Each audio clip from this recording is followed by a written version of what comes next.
ça y est, on est en direct. On est en direct à la fois sur Facebook, à la fois sur Instagram. Tout ce que j'aime.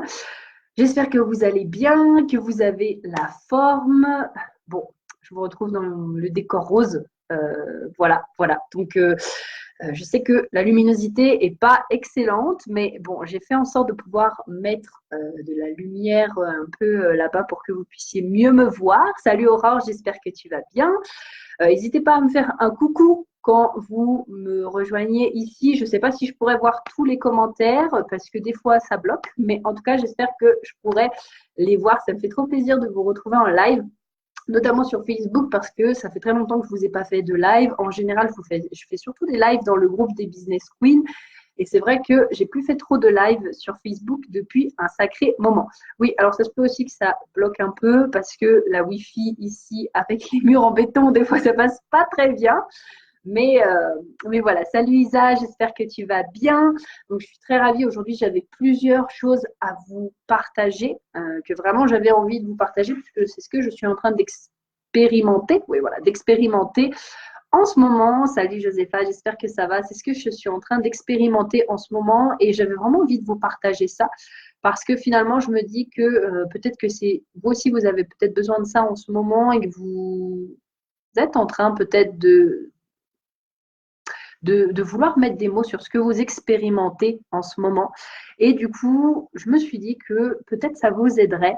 Et voilà, ça me fera très plaisir de pouvoir vous partager ça. Salut Sylvie, salut Elise, salut Anne-Flore, salut Julie, salut tout le monde. Ça me fait vraiment trop plaisir de vous retrouver là en live. Donc voilà, la première chose déjà que j'avais envie de vous partager, c'était concernant les posts que j'écris un petit peu en ce moment, parce que c'est vraiment une grande leçon de vie que je suis en train d'apprendre. Et j'avais envie de vous partager ça, parce que souvent, c'est le genre de choses qu'on vit plus tard dans notre vie, c'est-à-dire en général, on commence à vivre ça vers 40 ans. Vous savez, on dit que ça s'appelle la crise de la quarantaine. Moi, je vois la crise de la quarantaine finalement juste comme quelque chose où on se rend compte à 40 ans, en général, que notre vie ne nous correspond plus. Tout simplement. Pour moi, c'est ça, la crise de la quarantaine. C'est que simplement, on vit notre vie, c'est-à-dire on se dit, bah voilà, pour la plupart, je ne vais pas vous dire que c'est tout le monde comme ça, parce que ce n'est pas mon chemin, mais pour la plupart, on commence à rentrer aux études vers 18 ans, enfin, vers quand on est jeune, puis après on passe aux études supérieures à 18 ans. On est en général en études de 18 à 25 ans.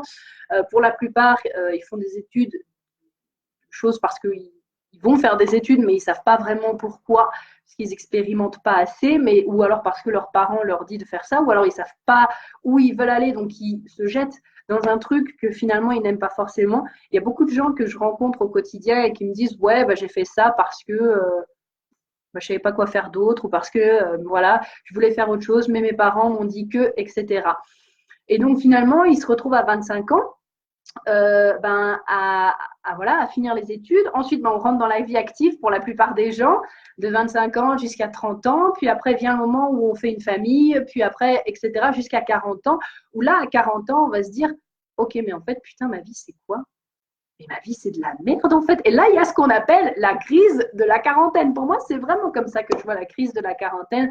Donc pour moi, c'est vrai que c'est un petit peu différent parce que moi, j'ai eu le bac et puis après, tout simplement, en fait, je me suis mis dans le monde entrepreneurial. En fait, à 18 ans, j'ai vraiment commencé ça à 18 ans. Donc ça fait même, j'ai commencé à travailler à 16 ans. Donc en fait, ça fait déjà 7 ans que je travaille, plus après le monde entrepreneurial. Donc c'est vrai que c'est vraiment différent de la plupart des parcours. Et parce que moi aussi, c'était un parcours qui me convient et un parcours aussi où j'avais vraiment envie d'expérimenter. Bienvenue à toutes les personnes qui nous rejoignent. Ça me fait très plaisir de vous voir ici. N'hésitez pas à mettre, comme je vous disais, des petits commentaires et je les lirai peut-être sûrement plus tard parce que des fois, je crois que sur Facebook, ça bloque un petit peu. Enfin, donc voilà. Et donc, là, c'est un peu ce qui était en train de m'arriver, c'est-à-dire que moi, j'appelle ça un peu crise identitaire ou alors besoin de réalignement, en fait, tout simplement. C'est-à-dire que c'est vraiment cette période où on se sent, où on est désaligné et finalement, on va se poser des questions un peu sur notre vie en mode, mais comme je vous disais juste avant, mais qu'est-ce que je fous dans ma life, en fait? Qu'est-ce qui est en train de se passer dans ma vie, là, tout de suite? Et on se rend compte que finalement, on n'est peut-être plus aussi heureux qu'on l'était avant. Dites-moi si vous avez déjà vécu un peu ça d'ailleurs, parce qu'en fait, on dit souvent que ça arrive à 40 ans, mais je pense que ça peut arriver avant. Et en fait, moi, je me suis même rendu compte que c'est quelque chose qui m'est arrivé et que j'ai, camouflé. C'est-à-dire que, grosso modo, je vivais ma life tranquillement et en fait, je me suis même pas rendu compte que j'avais camouflé un peu le fait de ne pas être de pas être réellement dans la vie que j'avais envie d'être, vous savez. Donc, c'est vraiment ces moments-là. Et je perds le fil de la conversation parce que vous me connaissez souvent, je pars dans plein de trucs et bravo à ceux qui arrivent de me suivre. Mais grosso modo, c'est ça. C'est ce moment où on est désaligné, où on ne sait plus exactement ce qu'on veut, que ce soit dans notre vie de tous les jours, dans notre vie personnelle. Parce que vous savez, on a 9 piliers dans notre vie. Donc, on a tout ce qui va être personnel, financier, carrière professionnelle. On va avoir les relations. Je ne les connais pas tous par cœur, mais on va avoir la spiritualité. Il y en a encore 4 autres que là, je ne peux pas vous citer. Et souvent, on va sentir un déséquilibre. Et ce qui se passe, c'est que tant qu'on ne se met pas à jour, c'est-à-dire que tant qu'on ne prend pas un temps pour nous demander, mais ok, est-ce que actuellement, où est-ce que j'en suis dans ma vie? Est-ce que c'est quelque chose qui me correspond?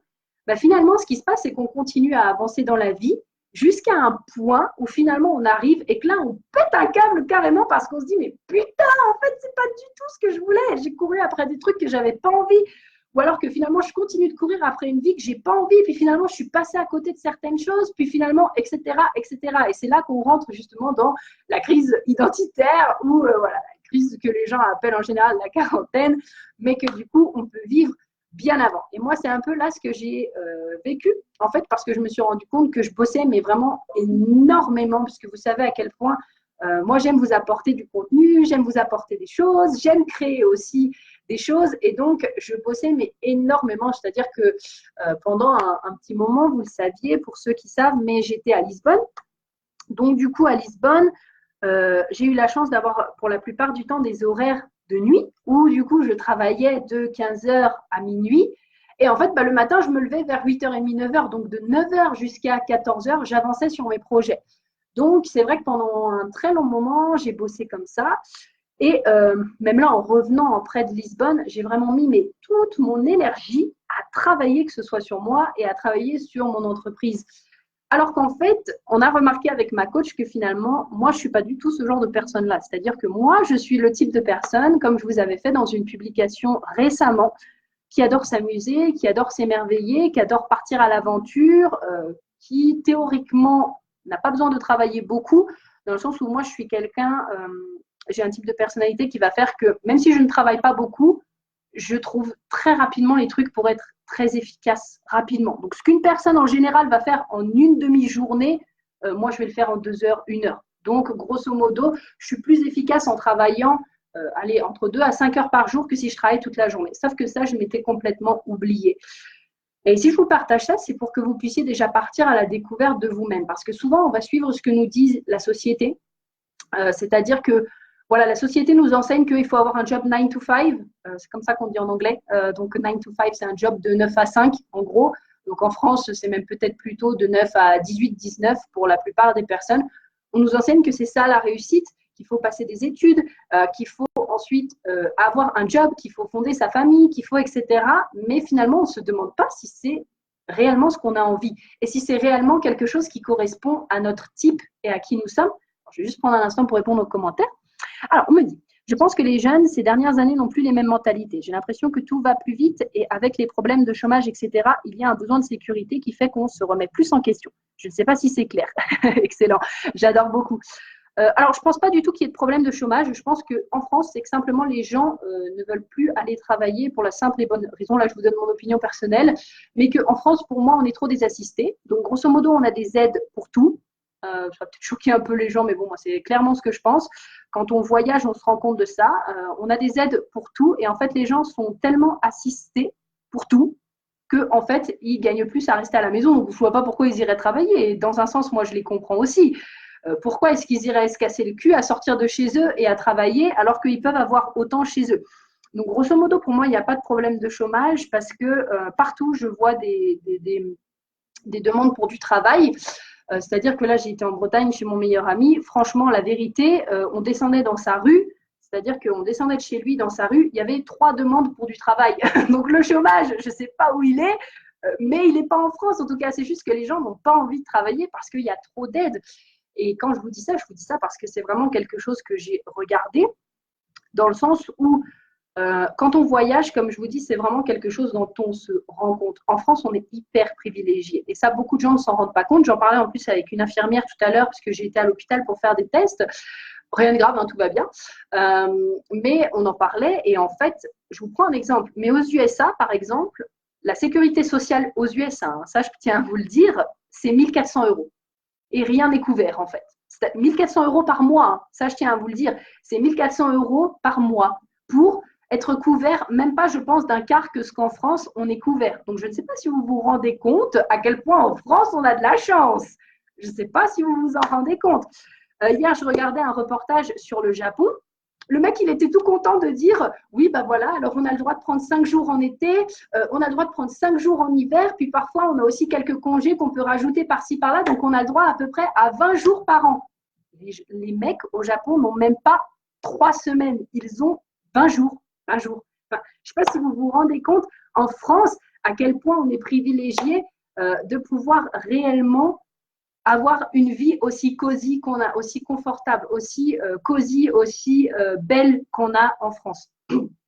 Moi d'ailleurs, je sais que c'est pour ça que je ne veux pas rester en France parce que personnellement, je sais que je n'ai pas trop envie que mes enfants grandissent dans cette mentalité. Et puisque voilà, moi j'ai envie que mes enfants apprennent à être indépendants. C'est pas dans le but de ne pas compter sur les autres, etc. Parce que je pense que parfois demander de l'aide, c'est très important. Et ça, on ne nous l'apprend pas assez. Au contraire, on nous demande de ne pas demander de l'aide. On nous dit que c'est pas bien de demander de l'aide, etc. Alors que finalement, on a tous besoin de recevoir de l'aide à un moment donné dans notre vie. Mais par contre, j'ai pas envie qu'ils grandissent dans une société où limite l'assistanat c'est normal. Enfin voilà, moi c'est comme ça que je le vois après avoir voyagé, parce que j'ai vraiment voyagé dans beaucoup de pays, que ce soit le Cambodge, l'Angleterre, l'Allemagne, j'ai fait aussi le Québec, j'ai fait aussi l'Espagne, le Portugal, l'Angleterre, Bratislava aussi. Donc j'ai vraiment fait énormément de pays, la Corée aussi, et je m'intéresse beaucoup aux pays et à la manière dont vivent les gens. Et quand je vois, franchement, c'est comme le système scolaire. En France, on se plaint que vraiment. Et moi, j'aime pas du tout le système scolaire en France. Hein. Je vais vous dire, moi, je suis plus pour les systèmes scolaires où on a école que le matin et l'après-midi, on fait une activité. Mais quand on compare, par exemple, à la Corée où les gosses, ils sont bientôt à l'école de 5 heures du matin jusqu'à 23 heures. Enfin, mais c'est vraiment fou, en fait. On a une chance vraiment inouïe en France. En tout cas, voilà, c'était pas le sujet, mais alors, qu'est-ce qu'on me dit? On me dit après, c'est que pas mal de personnes ont peur. Perso, j'ai aussi peur de me mettre à mon compte, pensant que je ne pouvais pas me lancer à cause de mon éducation. Après, les aides pour les formations, c'est quand même bien. Oui, exactement. Les aides quand même pour les formations, c'est quand même bien. Et là, je parle même pour les personnes qui n'ont pas envie de se lancer à leur compte. Je veux dire, je pense qu'il y a des personnes aussi qui sont là, qui me regardent, qui m'écoutent, qui n'ont pas forcément envie d'être entrepreneurs, indépendants, parce que c'est pas fait pour tout le monde non plus. Il nous faut aussi des salariés, il nous faut des fonctionnaires. On a besoin de tout le monde. Moi, je pars du principe que on a vraiment besoin de tout et de tout le monde. C'est comme, il y a toujours des gens qui vont être très sympas, d'autres pas très sympas. Il va y avoir des fous, comme il va y avoir des personnes très sages. Moi, je pars du principe que le monde est en polarité et que le monde, pour tourner juste, a besoin de cette polarité, en fait, tout simplement. Voilà, je pars de ce principe-là. Et donc, pour revenir au sujet de base, parce qu'à la base, on n'était pas parti pour parler de ça, tout simplement pour vous parler du fait à quel point c'est vraiment important de savoir où est-ce que vous en êtes dans votre vie actuellement. Et donc de vous poser quand même certaines questions et de prendre le temps de faire un point pour voir si finalement c'est quelque chose qui vous correspond et de voir si ce après quoi vous courez finalement, c'est vraiment quelque chose que vous avez envie et c'est quelque chose… c'est pas quelque chose que vous courez après parce qu'on vous a dit de le faire. Moi, ça a été quelque chose de flagrant quand je me suis retrouvée là en séminaire à Paris finalement et où ce qui s'est passé, c'est que je regardais Mélissa qui était là puis qui nous faisait la conférence. Mélissa, d'ailleurs, si tu passes par là, je te fais un bisou parce que franchement, sa conférence, c'était un truc de fou. Et où finalement, je regardais sa conférence et que moi, je me suis toujours dit dans ma tête que j'avais envie de faire des conférences et de faire des choses comme ça pour pouvoir partager, pour pouvoir échanger avec les gens. Et elle avait fait une super conférence où c'était moitié chaud. Donc, ça veut dire, en gros, il y avait du chant, il y avait de la danse. Puis d'un coup, après, on partait sur des intervenants où là, les intervenants allaient nous partager leurs histoires et tout ça. Et c'était vraiment intéressant. Et en fait, j'ai vraiment eu un déclic en regardant ça. Et j'étais là, je me disais, waouh, mais c'est vraiment incroyable ce qu'elle fait. C'est un mélange de chant, de danse. Moi, vous le savez sûrement, mais j'adore le chant, la danse. Et en plus de ça, il y a des conférences, mais c'est un truc de fou, waouh, mais j'aimerais trop faire ça. Et en fait, la question qui s'est apparue dans ma tête, ça a vraiment été, mais est-ce que finalement tu aimes ça parce que tu as, au fond, toi, réellement envie de le faire, ou est-ce que tu aimes ça pour l'image que ça renvoie? Et quand on commence à se poser des questions comme ça, c'est là où ça devient intéressant parce qu'on va voir souvent la vie des gens. On va voir souvent, peu importe une personne qui va vous inspirer, puisque je pense qu'on est tous inspirés par différentes personnes dans notre vie. Et ce qui se passe, c'est qu'on va voir et on va se dire, waouh, mais cette personne, c'est trop bien, j'ai trop envie d'avoir sa vie, j'ai trop envie de faire ce qu'elle fait, oui, c'est ça, j'ai trop envie d'avoir la même vie qu'elle. Mais finalement, on ne se demande pas si, est-ce que c'est au fond de moi, c'est quelque chose qui est au fond de moi, qui est vraiment important, et est-ce que j'ai vraiment envie de vivre cette vie-là, ou est-ce que j'aime l'image que ça renvoie? Vous voyez ce que ça veut dire? Vous comprenez un petit peu la nuance? Parce que, je ne sais pas si sur Facebook, vous commentez, et je m'excuse, mais peut-être je ne vois pas vos commentaires tout de suite, je vois que ceux sur Instagram en tout cas. Mais si vous commentez, no problème, je prendrai le temps après, bien sûr, de vous répondre. Et n'hésitez pas à mettre des commentaires, parce que moi, j'aime bien voir aussi vos réflexions et voir un petit peu ce que vous pensez de tout ça. Si ça pousse aussi à la réflexion, je pense que personne ne détient la vérité absolue dans le monde. Hein. Moi, je vous partage juste mon expérience et que en se partageant les expériences mutuelles, ça nous permet de grandir. Mais voilà, c'était vraiment la question que je me suis posée. En fait, je me suis rendu compte que moi, j'aimais beaucoup tout ce qui était, par exemple, les petits comités. Et je me suis dit, moi, en fait, ce que je me verrais plus organiser, par exemple, ce serait plus des retraites. Vous savez, c'est ce genre de retraite où on part, par exemple, en ce moment, la destination phare, c'est Bali. Vous voyez beaucoup de retraites qui sont organisées à Bali, puisque c'est très beau, c'est vraiment magnifique. Et moi, je me verrais plus, par exemple, organiser des petites retraites où on va à la reconnexion de soi. Enfin, pour l'instant, en tout cas, c'est l'idée, où on va parler d'énergie, de pierre, où on va parler des choses comme ça, mais où on est en petits groupes et où on peut vraiment connecter avec les personnes, que d'organiser finalement des grosses conférences avec 300 personnes et où on n'a pas le temps finalement d'échanger avec tout le monde ou parce qu'on est pris dans le truc, puis finalement, voilà. Moi, c'est vraiment quelque chose que je me suis rendu compte, c'est que là, il y avait 600 personnes qui sont venues au séminaire, enfin, à la conférence de Mélissa, et j'ai vu plein de personnes qui pouvaient m'intéresser. Mais en fait, en 2 jours et demi, plus avec toutes les conférences, bah, c'est sûr que c'est difficile de pouvoir aller échanger avec tout le monde et de pouvoir créer vraiment un lien très, très fort avec les gens. Et moi, je me rends compte, par exemple, que c'est quelque chose que j'aime profondément. Donc, finalement, ça a été un déclic de me dire, OK, mais ce que je voyais sur scène en face, oui, j'aime, oui, c'est quelque chose qui me porte, oui, c'est peut-être quelque chose dont je vais m'inspirer, mais finalement, j'aime surtout l'image que ça va renvoyer. OK? Ça, c'est vraiment la nuance à apporter dans votre vie quand vous voyez quelque chose. Christina qui me dit, j'aime vraiment tes réflexions. Ça m'amène souvent, peut-être même toujours, à me questionner moi-même. Merci pour ce partage. Merci à toi d'être là, Christina. Ça me fait très plaisir et merci pour ton message. Vraiment, ça me fait très, très, très, très, très plaisir. C'est vraiment l'objectif, c'est de vous faire amener à la réflexion. Et encore une fois, vous, si vous avez des réflexions à nous apporter, les partagez dans les commentaires parce que moi, j'aime vraiment beaucoup, beaucoup, beaucoup avoir des réflexions. Et donc, ça, c'est vraiment, c'est ça qui est ça. Grosso modo, c'est ça qui est ça. Et ça a été déjà mon premier déclic, en tout cas, que j'ai eu à la conférence. Ça a vraiment été de me dire, OK, est-ce que vraiment j'aime ça ou est-ce que c'est l'image que ça renvoie que j'aime? Donc, posez-vous aussi, vous, la question quand vous voyez quelqu'un qui vous inspire ou quelque chose qui vous inspire, que ce soit moi, que ce soit des autres personnes. Par exemple, parce que moi, je voyage beaucoup. Et on peut se dire, OK, mais waouh, elle voyage beaucoup, etc. C'est super. Moi aussi, j'aimerais trop voyager. Mais est-ce que vous aimeriez vraiment voyager ou est-ce que vous aimez l'image que ça renvoie? Parce que moi, je connais beaucoup de personnes qui aimeraient voyager, mais qui, par exemple, ne se verraient pas finalement partir autant que moi. Enfin, moi aussi, j'ai la chance pour l'instant d'être là, d'être ici, de pouvoir voyager autant. C'est pas une chance, en même temps, je dirais plutôt, c'est que j'ai créé ma chance, hein, parce qu'il ne faut pas croire que ça tombe du ciel comme ça et que voilà. Mais c'est aussi un mode de vie que pour l'instant j'ai choisi. Par exemple, cette année, j'ai voyagé 5 fois, j'ai déménagé dans un autre pays et les gens peuvent se dire waouh, mais elle a une vie vraiment incroyable, elle voyage tout le temps. Mais en fait, ok, mais est-ce que c'est quelque chose que vous aimeriez? Parce qu'il faut comprendre les contraintes aussi qu'il y a derrière à voyager, à être dans un avion. Par exemple, souvent, moi, l'avion, je l'ai pris 5-6 fois, c'est-à-dire refaire les valises, puis même encore avec les autres fois. Là, par exemple, je suis revenue de la Bretagne, j'ai pris l'avion. Il faut se rendre compte aussi de ce qu'il y a derrière, de ce que c'est déménager dans un pays. Déménager dans un pays, on ne s'en rend pas compte, mais ça veut dire ne pas avoir d'attache, grosso modo. Parce que moi, ce n'était pas un pays dans lequel je me voyais rester, le Portugal. Et ça veut dire derrière ne pas avoir d'attache, ne pas avoir de sentiment de réel, d'ancrage. Vous savez, c'est de se dire, OK, là, je sais que je suis chez moi. C'est mon endroit où je peux… Moi, j'ai besoin de ça, donc c'est mon endroit où je peux me réfugier. C'est mon endroit où je peux être chez moi. C'est mon endroit où je peux… Ça n'existe pas quand vous déménagez dans un autre pays, surtout quand vous savez que vous n'allez pas y rester longtemps. Vous pouvez recréer une ambiance, mais c'est différent. C'est aussi, par exemple, prendre souvent l'avion, refaire ses valises, avoir la sensation de jamais habiter nulle part et en même temps d'habiter partout. Ça, c'est des sentiments qu'il faut… Voilà, c'est aussi le sentiment d'à chaque fois d'aller dans un nouveau pays, c'est-à-dire de réapprendre la langue, puisque moi, vous me connaissez, fan de langue, je ne peux pas aller dans un pays sans apprendre la langue, ça, c'est pas possible. Donc, c'est se refaire à la culture des gens, se refaire aux façons de vivre des gens, se refaire à la manière de vivre, au discours. Là, par exemple, je vais partir au Québec l'année prochaine, j'apprends le québécois. C'est du français, mais j'apprends le québécois parce que moi, je ne me vois pas aller dans un pays sans apprendre la langue. Pour moi, c'est vraiment, ça n'a pas de sens. Vraiment, ça ne fait pas sens d'aller dans un pays, de ne pas pouvoir parler la langue.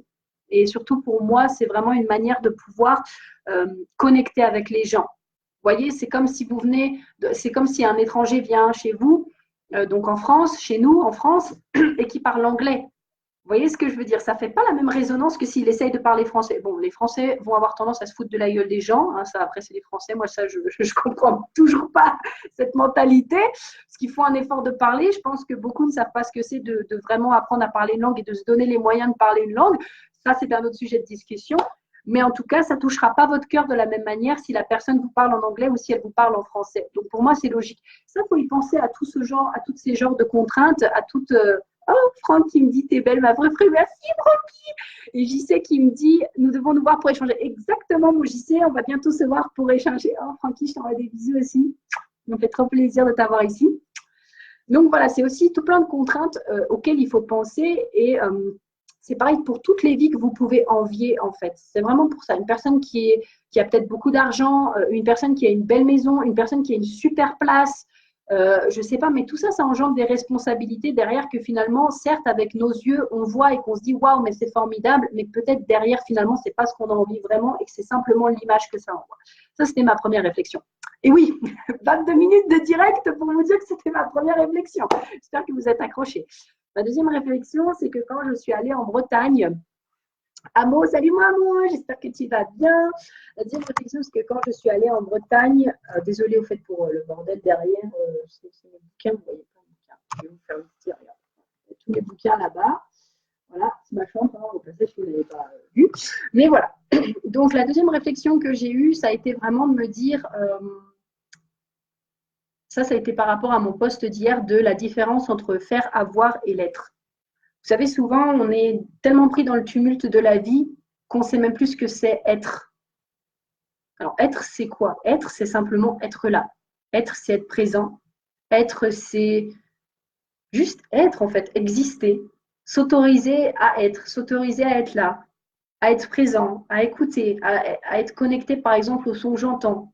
Par exemple, posez-vous la question, qu'est-ce que vous entendez? Qu'est-ce que vous voyez là tout de suite? Moi, j'entends la musique de ma sœur. J'entends le bruit de mon ordinateur. J'entends mes parents aussi qui parlent en bas, par exemple. Je m'entends parler aussi. Qu'est-ce que je vois? Je vois les couleurs, je vois tout ça. Ça, c'est vraiment être connecté au moment présent. Francky qui me dit, moi, j'apprends l'allemand, c'est cool. Excellent, mon Francky, nous. Bonne chance pour l'allemand. Et bisous, je filoche. Très bien, mon Francky, si tu vas bosser, bisous.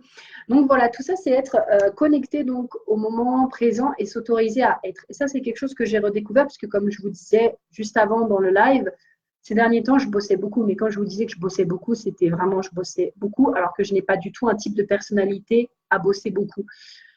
Et en fait, je m'étais complètement oubliée dans ce tumulte de la vie à toujours vouloir faire plus, faire mieux, avoir plus. Toujours parce que finalement, c'est ce qu'on nous apprend dans la vie de tous les jours.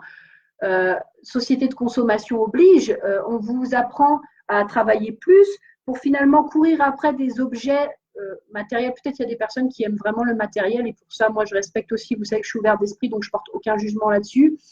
Peut-être qu'il y a… donc, on nous oblige à courir après plus d'argent pour pouvoir acheter plus, pour pouvoir faire plus. Mais en fait, on ne se rend pas compte que finalement, on a juste besoin d'être à la base, juste d'être, d'exister. Et la plupart des gens aussi regardent vraiment dans le mauvais sens. C'est-à-dire que grosso modo, par exemple, on va vouloir travailler plus pour avoir plus, sans se rendre compte que finalement, parfois, on investit notre argent dans les mauvaises choses. Vous voyez ce que je veux dire? Là, c'est un autre sujet de débat. Mais par exemple,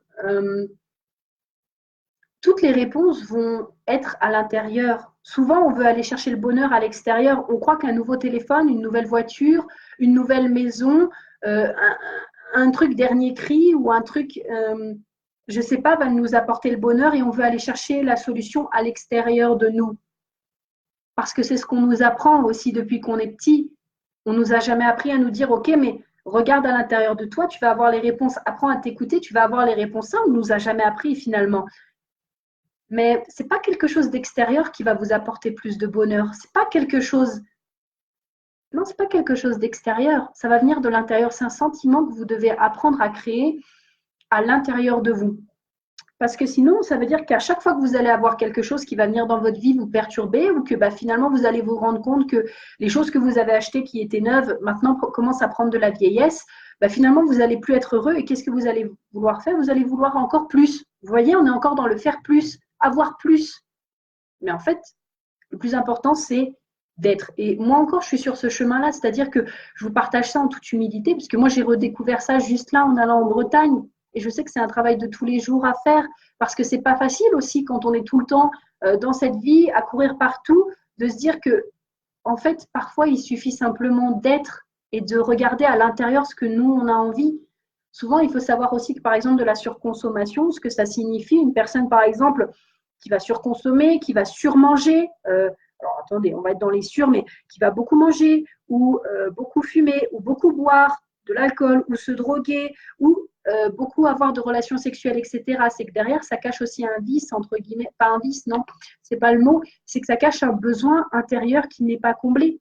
Peut-être un besoin d'amour, un besoin d'acceptation, un besoin, peu importe le besoin, mais c'est pour ça que c'est important d'aller chercher à l'intérieur, parce que vous allez voir que plus vous allez aller chercher à l'extérieur de vous, c'est-à-dire par exemple une personne qui mange beaucoup comme moi avant, moi à chaque fois je comblais tous mes vides affectifs par de la bouffe, mais en fait je pouvais toujours bouffer encore et encore et encore et encore et encore, mais ça comblait jamais le vide, ça allait combler pendant un instant parce que j'allais avoir la sensation d'être remplie et d'en avoir plein le vide et c'était cool. Une fois que j'allais avoir le ventre vide, ça allait revenir. Tout ça pour m'indiquer qu'en fait ce qu'il fallait que je travaille, c'était l'amour de moi, c'était l'acceptation de moi. Est-ce que c'est facile? Non, non, et personne ne veut aller par là, personne, parce que c'est compliqué d'aller par là, ça fait peur, c'est quelque chose qu'on ne connaît pas, c'est quelque chose que finalement, encore une fois, on ne nous a jamais appris, puis c'est quelque chose qu'on n'a pas envie de regarder, parce que ça va aller soulever des choses qui font mal. Moi, je vais vous dire, là, j'ai repris le travail avec ma coach il y a 2 semaines, parce que justement, comme je vous disais, je me sentais désalignée et plus à jour, mais ça faisait 3 semaines déjà que je pleurais, parce que justement, je me sentais triste et je me sentais vide, et ça, c'est pas facile à vivre. Et je pense que c'est facile pour personne et c'est pour ça qu'on préfère par facilité soit se trouver des excuses, soit s'auto-saboter en se disant qu'on n'est pas capable de le faire parce que c'est plus facile finalement de se dire non, j'ai pas le temps, non, j'ai pas l'argent, non, j'y arriverai pas, non, je suis pas capable, non, rien. C'est plus facile de se dire ça finalement que d'aller vraiment chercher le fond du problème et d'aller essayer d'aller dénouer tout ça. Mais par contre, à la fin, le résultat n'est pas le même. C'est-à-dire qu'une personne qui va tout le temps chercher à l'extérieur, finalement sera tout le temps dans la tristesse, dans la recherche de l'extérieur, dans la recherche du monde extérieur, va toujours attendre des autres. Donc finalement, quand on attend des autres, on n'est jamais rempli parce que les autres ne peuvent pas nous apporter ce que nous, on ne se donne pas. Ça, c'est important. Les autres ne peuvent pas nous apporter ce que nous, on ne se donne pas. Là, par exemple, hier, j'avais mis en story le fait de trouver des gens qui vous acceptent et qui vous aiment comme vous êtes. Mais si vous-même, vous ne vous acceptez pas et vous ne vous aimez pas pour qui vous êtes, mais pourquoi les gens le feraient pour vous, par exemple? Si vous-même, vous ne vous donnez pas du temps et si vous-même, vous ne vous donnez pas les moyens, pourquoi les autres vous donneraient du temps et vous apporteraient des moyens? Vous voyez ce que je voulais dire? C'est que ça commence par vous. Ça commence par vous, au fond de vous. Et ça, encore une fois, je vous le dis en toute humilité parce que c'est quelque chose que je travaille moi aussi au quotidien. Ce n'est pas un chemin, hop, on claque des doigts. C'est pour ça, encore une fois, que c'est compliqué et que les gens ont du mal à aller là et même que les gens ont peur peut-être d'aller là parce que c'est quelque chose qui se travaille au quotidien. Et je suis sûre que même le moine tibétain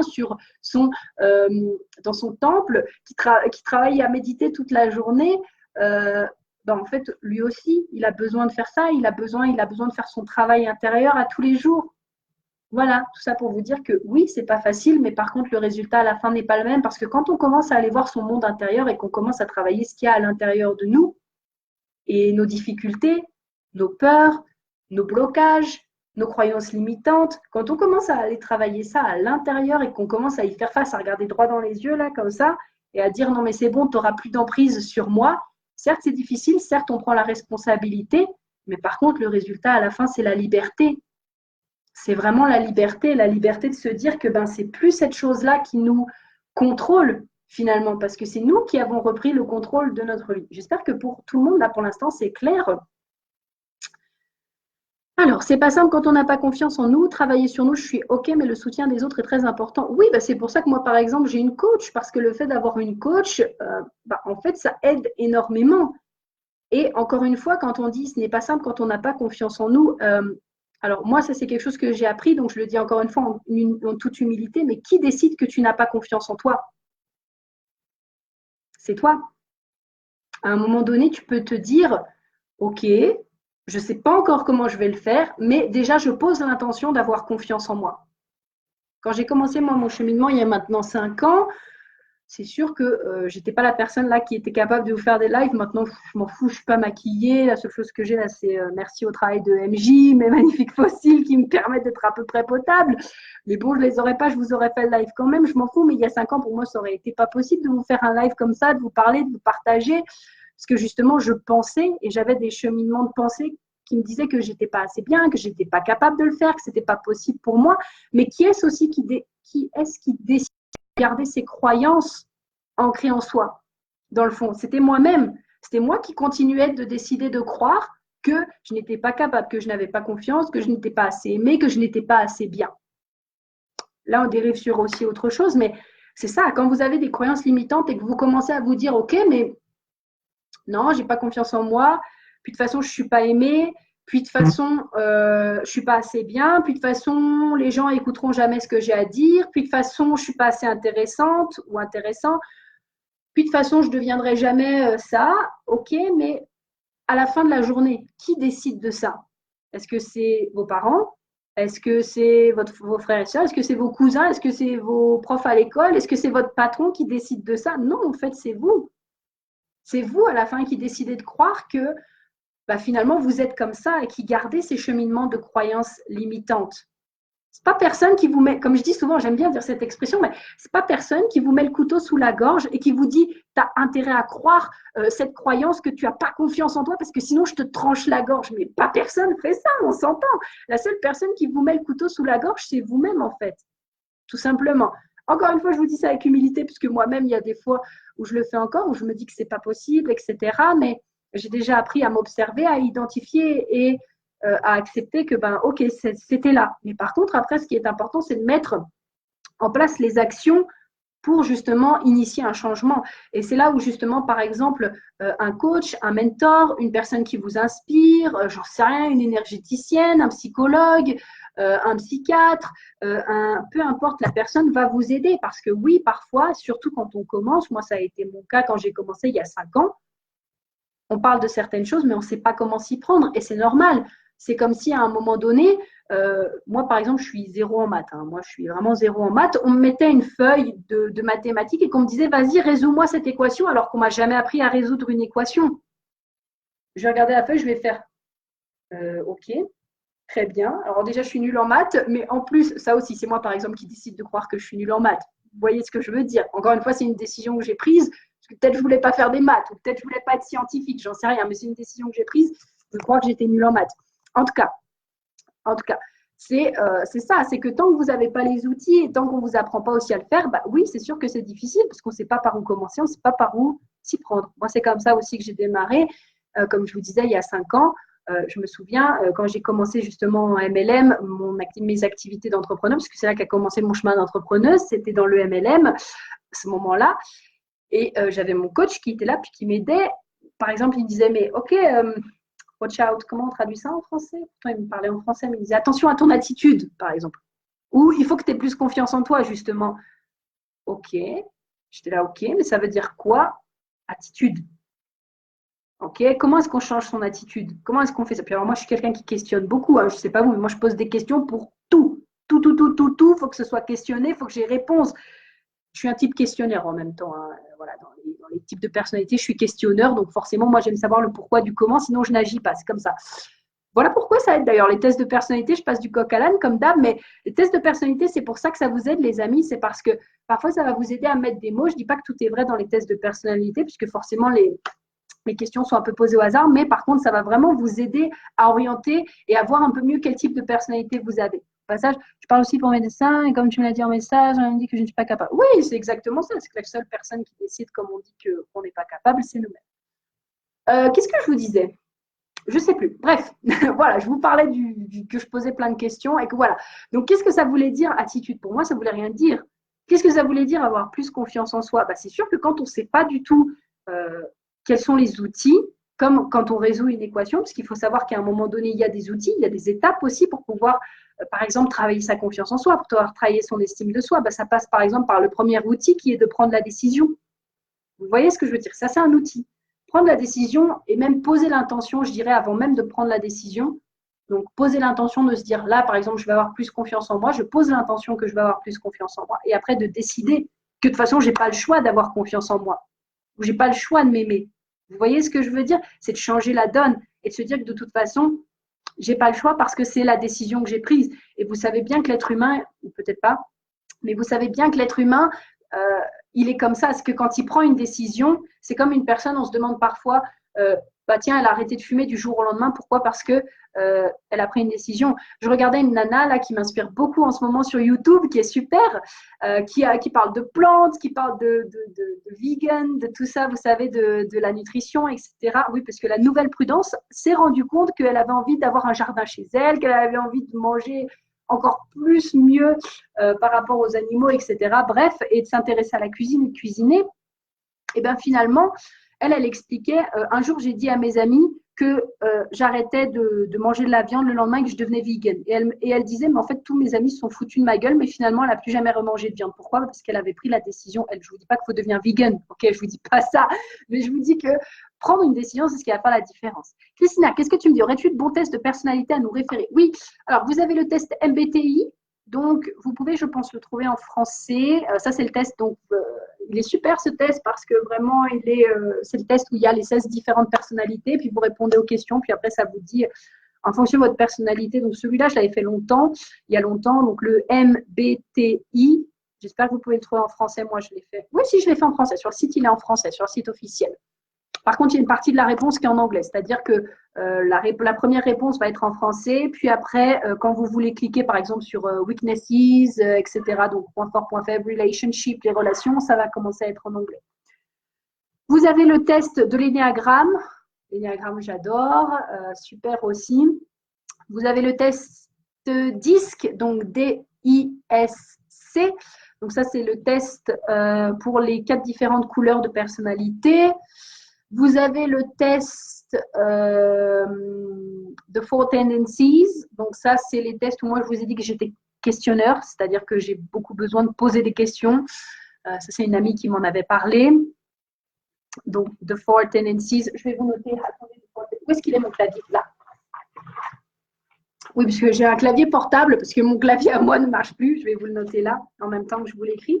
Celui-là, il est top, ça m'a permis vraiment de comprendre que j'étais une personne qui avait besoin de poser des questions. Je me demandais pourquoi je posais autant de questions aux gens. Là, vous me voyez parler, mais la plupart du temps, quand je rencontre une personne pour la première fois, et celles qui m'ont rencontré le savent, c'est que je pose toujours beaucoup de questions. D'ailleurs, si vous avez des questions, n'hésitez pas à les mettre. Ça me fera très plaisir, bien sûr, d'y répondre. Énéagramme. Quoi d'autre? On a dit le MBTI. Voilà. Grosso modo, ça, c'est les plus gros qui, moi, m'ont le plus aidé. Après, il y en a d'autres aussi, certains. Chronotype, par exemple, où ça m'a dit un petit peu quel type de personne j'étais pour le sommeil, où finalement, je me suis rendu compte que j'étais un ours, que je me levais aux alentours de 7h30 et que j'avais besoin de faire de l'exercice dans la journée presque 2 fois par jour et que finalement, je faisais une sieste l'après-midi, mais finalement, c'est tout à fait moi. C'est-à-dire que moi, je me lève, en général, je vais faire du yoga le matin, je vais faire une sieste l'après-midi, je vais faire mon sport le soir, puis après, c'est tout ça. Donc, j'ai besoin de 7h30 à 8h de sommeil. Enfin, vous voyez, c'est tout ça. C'est hyper intéressant à savoir parce que finalement, ça vous permet de mieux vous comprendre. Et également, ça vous permet aussi de finalement pas toujours, de vous rendre compte que vous n'êtes pas forcément dans la même case que tout le monde. On n'est pas fait pour être comme tout le monde. On n'est pas fait pour rentrer dans la case de monsieur et madame tout le monde. Sauf que la société veut nous mettre dans les cases en mode, bah voilà, vous devez travailler de 9 à 5, vous devez être comme ça, vous devez être comme ça, vous devez être… alors déjà, vous devez faire vos études à 18 ans, vous devez rentrer dans la vie active à 25 ans, vous devez fonder votre famille à 30-35 ans, puis à 40 ans, vous faites votre burn-out et votre crise de la quarantaine, puis après, vous devenez grands-parents. Mais en fait, c'est pas ça la life. Enfin, je suis désolée, moi, c'est quelque chose qui m'a toujours vraiment interpellée. Je me suis toujours dit que, en fait, j'avais pas envie que ma vie, ce soit ça. Moi, par exemple, là, je sais que ça fait très longtemps que j'ai envie d'être maman. Ok, j'ai 23 ans, mais si j'ai envie d'être maman dans 1 an, 2 ans, 3 ans, mais c'est très bien pour moi. Et est-ce que je serai trop jeune? Est-ce que je ne serai pas trop jeune? Et là, je ne veux rien dire. Je connais des personnes qui sont plus matures à 18 ans que des personnes à 40 ans, par exemple. Vous voyez ce que je veux dire? Il n'y a pas d'âge pour faire les bonnes choses. Moi, je vois là, par exemple, j'ai des amies qui sont entrepreneuses. Elles ont 50 ans, elles se relancent dans l'entrepreneuriat. Je connais même des entrepreneuses de 80 ans, par exemple. Je ne dis encore pas une fois qu'il faut devenir entrepreneuse, mais c'est pour vous donner des exemples. Vous avez aussi la nana qui a eu des enfants à 60 ans. Alors, tout le monde l'a jugée, elle a 60 ans, et quand ces gamins, ils auront 20 ans, elle en aura 80. Mais en fait, laissez-les faire les gens leur life, c'est eux qui décident. Et en fait, la plupart du temps, ce qui se passe, c'est que quand on critique les gens, et ça, c'est important à entendre, mais quand on critique les gens par rapport à quelque chose, c'est parce qu'eux-mêmes s'autorisent à vivre la vie que vous-même, vous ne vous autorisez pas à vivre. Et c'est pour ça que vous critiquez, en fait, la plupart du temps. Moi, ça m'a mis du temps à comprendre ça, hein, vraiment. Mais en fait, je me rends compte que quand j'envie quelqu'un, ce qui est maintenant beaucoup plus rare, parce que je me rends compte que finalement, je suis bien moi où je suis, et je préfère avoir de la gratitude pour les gens qui m'inspirent plutôt que de les envier. Non, plutôt, c'est pas envier, c'est jalouser. Donc, plutôt que de les jalouser. Mais en fait, il faut se rendre compte que quand on critique une personne qui s'autorise à vivre ses rêves, c'est parce que nous-mêmes, en fait, on ne s'autorise pas à vivre nos rêves, tout simplement. Donc, une personne qui se donne le droit de briller de sa lumière et de vivre sa vie comme elle en a envie, finalement, on la critique parce que nous-mêmes, on ne s'autorise pas à vivre notre vie selon nos propres règles et qu'on se contente de faire comme tout le monde. Et forcément, une personne qui sort de la case, oh là là, faut la critiquer parce que la pauvre, elle s'autorise à vivre la vie de ses rêves. Vous voyez ce que je veux dire? Ça, il faut vraiment le comprendre. C'est très, très important parce que, de toute façon, je vais vous dire quelque chose. Juger une personne, ça vous apporte quoi dans la life? Vraiment. Moi, j'ai envie que vous me posiez cette question. Quand vous jugez quelqu'un, quand vous commencez à regarder quelqu'un puis que vous commencez à la critiquer, qu'est-ce que ça vous apporte? Est-ce que ça vous fait vous sentir bien dans le fond? Moi, c'est quelque chose, ça aussi, que j'avais compris très jeune. C'est-à-dire que pendant le collège, j'ai pas vécu des moments très joyeux. Je pense comme beaucoup, enfin pour moi c'est vrai que c'est devenu normal de le dire parce que pour moi j'ai l'impression qu'il y a beaucoup de personnes qui se sont fait un peu harceler au collège, mais moi ça a été mon cas pendant 3 ans peut-être. Donc il y avait des moments où on me crachait dessus dans le bus, on se foutait de ma gueule devant tout le monde, enfin bref, tout plein de trucs comme ça qui pour moi maintenant c'est passé, donc c'est passé. Mais c'est vrai que moi, je me souviendrai toujours, je crois que j'étais dans la cour à un moment donné, ou même quand je rentrais chez moi le soir, et je me disais, mais à quoi ça sert de faire ça? À quoi ça sert de faire du mal aux gens gratuitement? À quoi ça sert d'être là et finalement de critiquer les autres? Je ne dis pas que je ne l'ai jamais fait, parce que, et même encore parfois, enfin, maintenant j'essaie surtout je fais surtout des critiques constructives, c'est-à-dire que quand je vais parler de quelqu'un, je vais prendre la personne dans son entité de A à Z et je vais émettre une critique. Et ensuite, la plupart du temps, même souvent, je vais en parler directement à la personne et on a une discussion, puisque pour moi, c'est comme ça que les adultes font et même les personnes matures font. Pour moi, c'est mon avis, après chacun son avis. Mais je suis passée aussi par ces étapes où je critiquais. Mais pourquoi? Mais parce que j'étais pas bien avec moi-même et parce que je m'autorisais pas à vivre la vie que j'avais envie, parce que je m'aimais pas, parce que je m'acceptais pas. Donc forcément, quand il y a une douleur à l'intérieur, la façon la plus facile de l'extérioriser, c'est d'aller critiquer les autres à l'extérieur, tout simplement. Mais quand on commence à travailler sur soi et quand on commence aussi, encore une fois, à s'autoriser à vivre la vie qu'on a envie,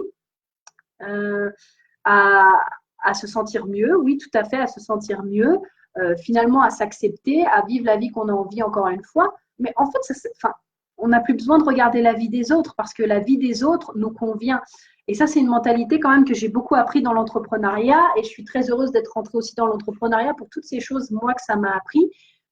C'est le fait de se dire que finalement, ça ne sert à rien d'envier, par exemple, le succès d'une autre personne, etc., mais plutôt de soutenir cette personne et d'être là et d'être heureuse pour cette personne qu'elle réussisse. Et ça, par exemple, c'est encore une fois un décalage, mais j'ai une amie là que j'ai rencontrée, enfin une amie, une connaissance, même pas, juste une personne en fait à qui j'ai parlé. J'appelle tout le monde les amis, moi. J'appelle tout le monde mes amis. Alors, c'est très drôle, même les personnes que je rencontre une fois dans ma life. Mais j'ai rencontré une personne et qui m'a dit justement à la conférence donc, de Mélissa qu'on a fait, elle a dit, mais tu sais, en France, quand une personne réussit, on a envie de descendre cette personne. Alors qu'au Québec, quand on a le feeling avec une personne, on a envie de la voir réussir et on la soutient. Déjà, ça, c'est une raison pour laquelle j'ai envie de déménager au Québec. Parce que moi, je suis exactement comme ça.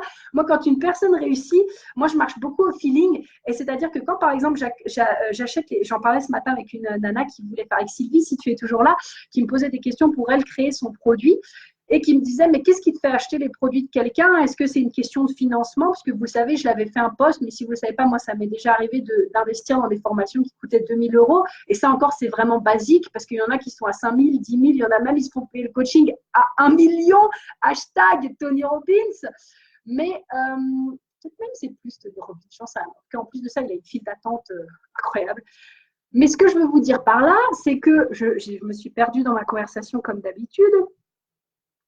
Oh, qu'est-ce que je vous disais? Attendez, je vais lire les commentaires pour me souvenir aussi. Comme par hasard, on vit mieux. Mais oui, exactement, c'est ça, Amaury. Comme par hasard, on vit mieux.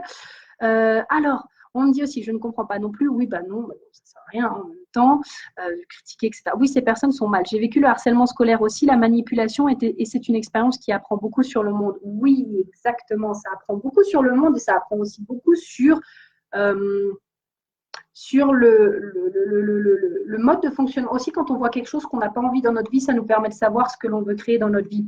Esprit franchouillard, exactement, c'est tout à fait ça. Moi, je préfère être franche aussi maintenant. Puis je trouve que c'est de l'authenticité aussi de vous dire ce que je pense et puis de vous dire aussi, voilà, de ne pas se cacher, puis que vous aussi, vous puissiez échanger avec moi. Donc oui, voilà, je me souviens de ce que je vous disais. Elle me demandait ce matin, qu'est-ce qui fait que tu achètes les produits de quelqu'un? Mais en fait, moi, c'est le feeling avec la personne. C'est le feeling. C'est-à-dire que, par exemple, ma coach avec qui je travaille actuellement, Marjo, si tu passes par là, je te fais un petit bisou d'amour. En fait, la première fois que Cassandra, donc une amie à moi, une amie entrepreneuse, m'a taguée sur sa page, je suis arrivée sur sa page et j'ai ressenti, j'ai dit, cette femme, je vais travailler avec elle. En fait, tout simple, tout simple. Et j'ai ressenti ça. Et moi, je marche beaucoup au feeling, c'est-à-dire qu'une personne, je vais acheter son produit pour le feeling que je ressens avec elle. Donc, je ne vais pas forcément acheter en fonction du prix, mais je vais acheter en fonction du feeling que j'ai avec elle. Et déjà, c'est pour ça que j'aime le Québec, parce que le Québec aussi, c'est comme ça. C'est-à-dire qu'on va soutenir les gens en fonction du feeling qu'on a avec les personnes. Et moi, ça me correspond, parce que moi, je suis très comme ça aussi. Un mot qui me dit, chacun crée sa propre vie. Exactement, c'est à chacun, encore une fois, on en revient sur le fait de décider ce que l'on veut réellement créer pour notre vie et de décider qui on a envie d'être, de décider qu'une chose a de l'emprise sur nous ou non. Marie qui me dit, le Québec est nouvel État.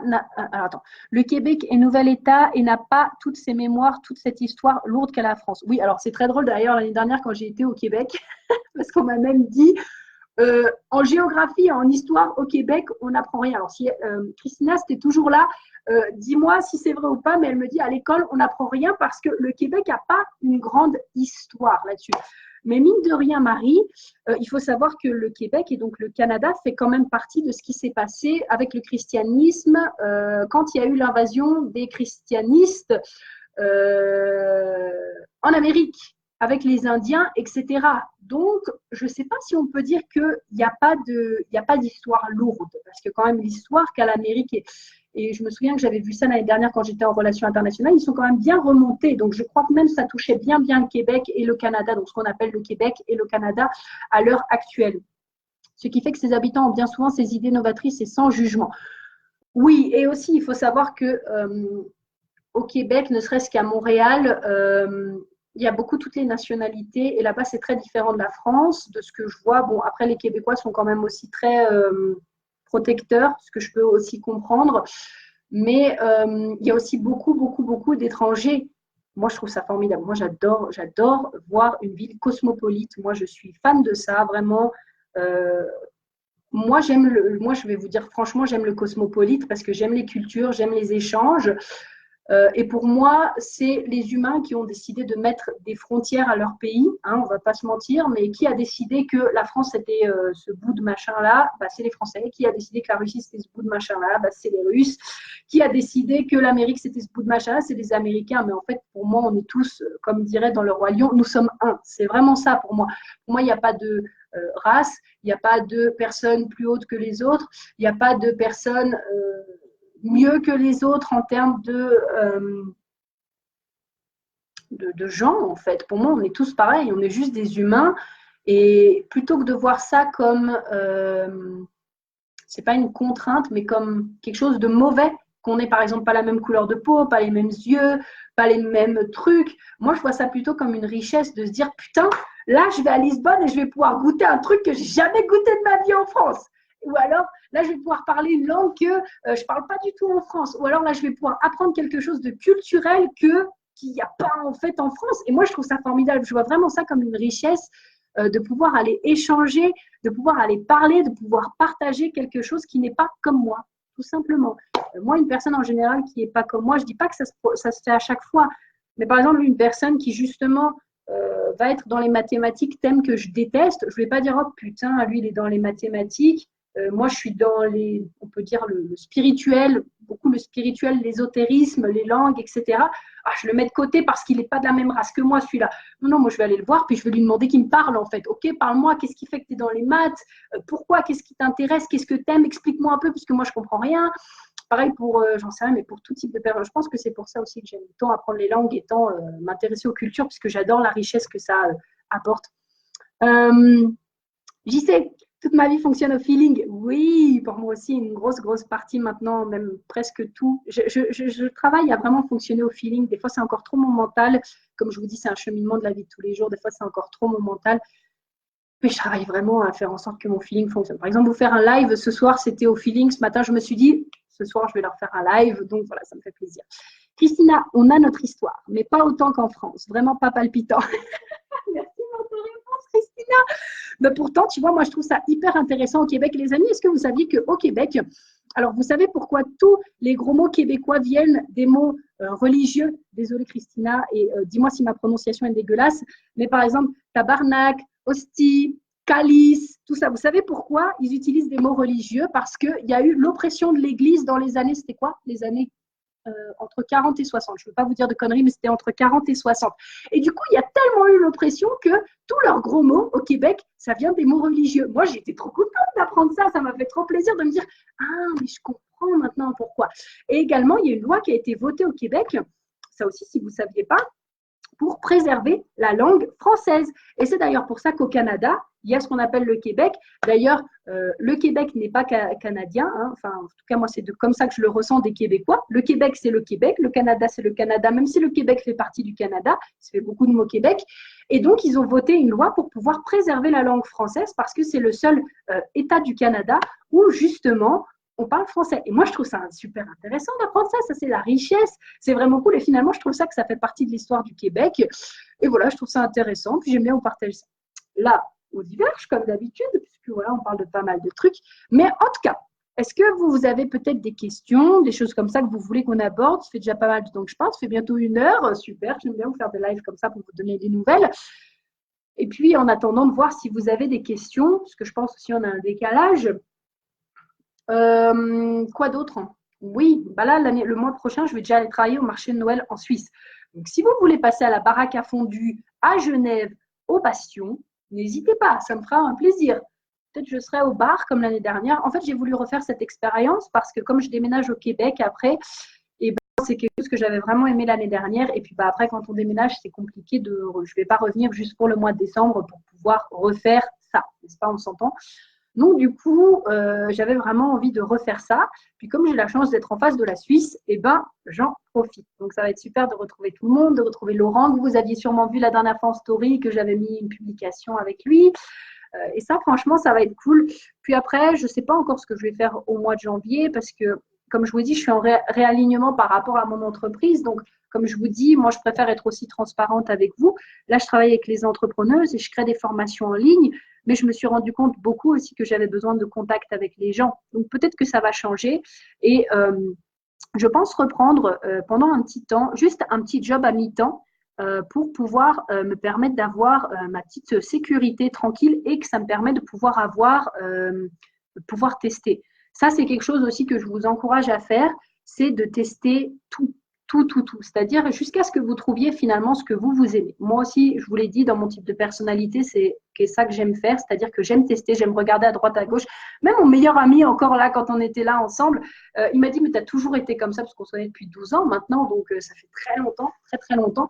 Et du coup, il m'a dit, mais tu as toujours été comme ça. Mais là, je sens que j'ai vraiment besoin de me poser et j'ai quand même en même temps besoin d'avoir ma sécurité pour être sûre que j'ai quand même un peu d'argent qui rentre et de l'autre côté, de pouvoir expérimenter jusqu'à ce que je trouve vraiment quelque chose qui me passionne tellement que en fait, ça va vraiment faire après encore plus décoller mon entreprise parce que là, ça commence déjà à bien fonctionner. J'ai déjà des entrepreneuses qui ont démarré avec moi. J'ai encore plein d'idées pour… Coco qui me dit confirme. C'est trop rire. Je t'adore.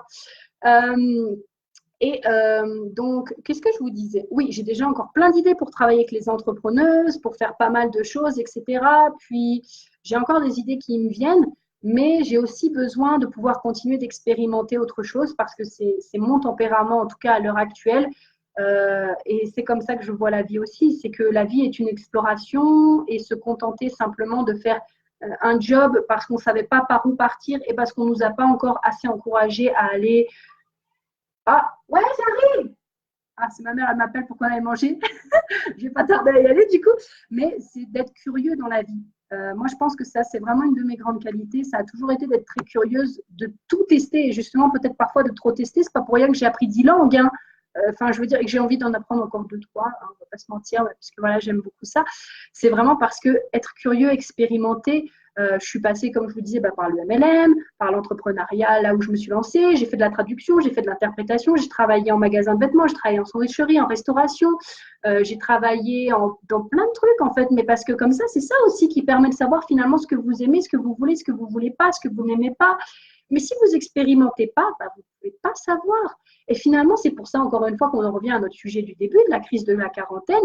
C'est parce que quand on arrive à 40 ans et qu'on a fait toute notre vie et qu'on a fait déjà bientôt la moitié de notre vie, et bien finalement, on se dit, putain, mais je suis passée à côté de quelque chose. Et c'est là que les gens font des burn-out, des burn-out, se font des grosses remises en question et envoient toute leur vie valser en l'air parce que finalement, ils se rendent compte que ce n'était pas ce qu'ils voulaient, mais parce qu'ils n'ont pas non plus pris le temps d'explorer finalement.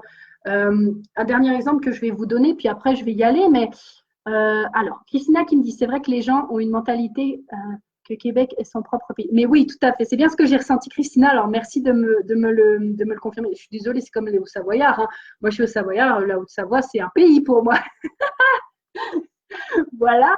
Comme la Colombie-Britannique. Oui, j'y sais exactement. Christina, ton arrivée à Québec t'aidera assurément à trouver ton X. Je pense aussi que vraiment, ça va me faire du bien d'aller au Québec. Je pense vraiment que ça va me faire du bien. C'est ce que je ressens.